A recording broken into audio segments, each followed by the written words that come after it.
സ്നേഹത്തിന് ഭാഷയില്ലെന്നും നന്ദിക്ക് അതിർവരമ്പുകൾ ഇല്ലെന്നും പത്തപ്പെരിയത്തെ പെരുവിൽക്കുണ്ടിലെ ഈ കാഴ്ച നമ്മെ ഓർമ്മിപ്പിക്കുന്നു.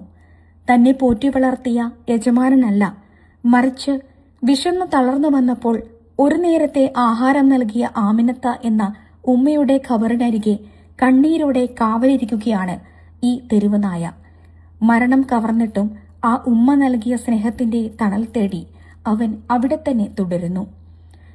കഴിഞ്ഞ ശനിയാഴ്ചയായിരുന്നു പത്തപ്പിരിയത്തെ വലിയ പീടിയേക്കൽ അലവിക്കുട്ടിയുടെ ഭാര്യ ആമിനയുടെ അപ്രതീക്ഷിത മരണം. മകളുടെ വീട്ടിൽ നിന്നെത്തിയ ആമിനത്തെ മരുമകൻ വീടിന് മുന്നിലെ ഗേറ്റിൽ ഇറക്കി മടങ്ങിയിരുന്നു. എന്നാൽ വീട്ടുമുറ്റത്തെത്തും മുൻപേ അവർ കുഴഞ്ഞു വീണു. ആ ഇരുളിൽ ആരും അതറിഞ്ഞില്ല. പക്ഷേ വിശന്നു വരുമ്പോൾ തനിക്ക് അമൃതുപോലെ അന്നം തരാറുള്ള ആ ഉമ്മ വീണുകിടക്കുന്നത് കണ്ടപ്പോൾ ആ തെരുവ് നായ്ക്ക് മിണ്ടാതിരിക്കാനായില്ല. അവൻ ഉറക്കെ നിലവിളിച്ചും വെപ്രാളത്തോടെ ഓടി നടന്നും അയൽവാസികളെയും വീട്ടുകാരെയും വിവരമറിയിച്ചു. ആശുപത്രിയിൽ എത്തിച്ചെങ്കിലും ആ ഉമ്മ ഈ ലോകത്തോട് വിട പറഞ്ഞു കഴിഞ്ഞിരുന്നു.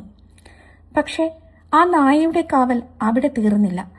ആമിനത്തയെ അവസാനമായി പള്ളിയിലേക്ക് കൊണ്ടുപോയപ്പോൾ വിലാപയാത്രയ്ക്കൊപ്പം ഒരു നിഴലായി അവനുമുണ്ടായിരുന്നു. അവരടക്കം കഴിഞ്ഞ് ബന്ധുക്കളും സുഹൃത്തുക്കളും ഓരോരുത്തരായി മടങ്ങിയിട്ടും അവൻ മാത്രം അവിടെ തന്നെ നിലയുറപ്പിച്ചു. കഴിഞ്ഞ 3 ദിവസമായി മക്കളും പേരമക്കളും ഖബറിനരികെ പ്രാർത്ഥിക്കാനെത്തുമ്പോൾ അവൻ അവർക്കൊപ്പം വരുന്നു. ആ ഖബറിന് ചുറ്റും വലം വെക്കുന്നു. അവർ മടങ്ങുന്നത് വരെ ആ മണ്ണിൽ തല ചായ്ച്ചു കിടക്കുന്നു.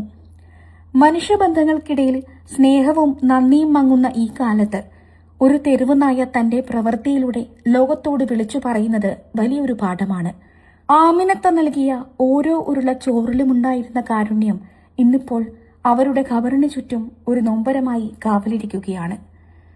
തിരിച്ചൊന്നും പ്രതീക്ഷിക്കാതെ അവർ ചെയ്ത ആ മഹത്തായ കർമ്മം അവരുടെ സ്വർഗപ്രവേശനത്തിന് നിമിത്തമാകട്ടെ എന്ന് നാടൊന്നാകെ പ്രാർത്ഥിക്കുന്നു.